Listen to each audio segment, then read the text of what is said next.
What anybody tells you, words and ideas can change the world. And the human race is filled with passion. Medicine, law, business, engineering, these are noble pursuits and necessary to sustain life. But poetry, beauty, romance, love, these are what we stay alive for. That you are here, that life exists, and identity. That the powerful play goes on, and you may contribute a verse. What will your verse be?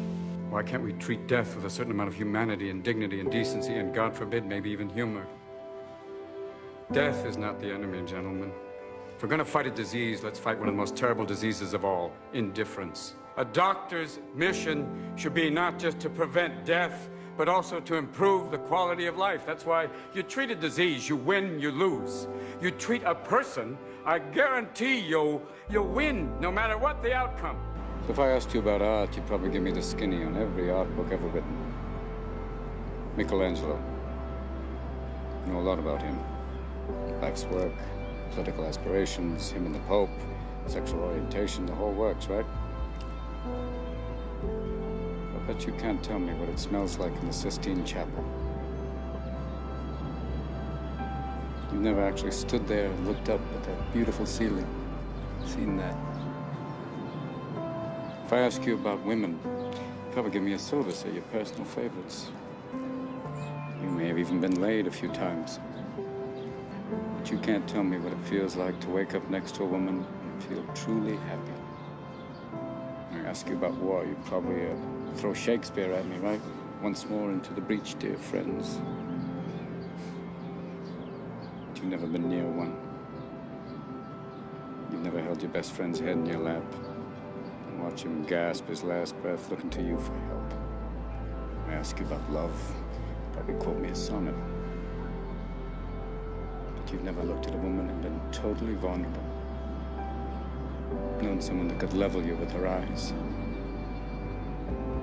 Feeling like God put an angel on earth just for you. Who could rescue you from the depths of hell. And you wouldn't know what it's like to be her angel.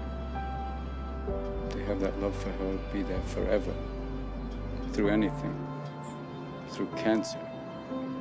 And you would know about sitting up in a hospital room for 2 months, holding her hand, because the doctors could see in your eyes that the terms visiting hours don't apply to you. You don't know about real loss, because that only occurs when you love something more than you love yourself. I doubt you've ever dared to love anybody that much.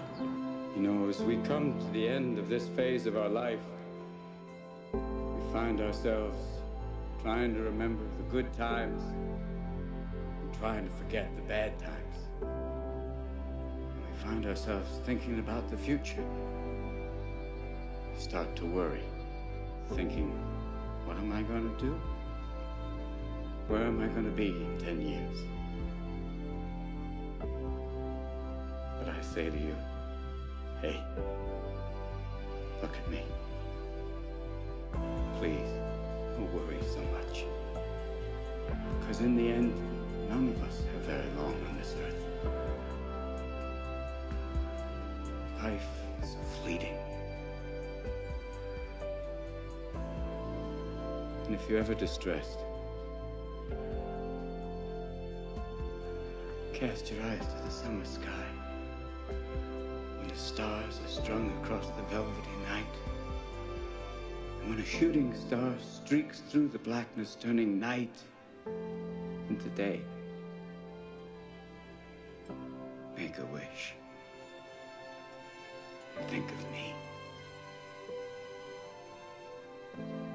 And make your life spectacular. I know I did.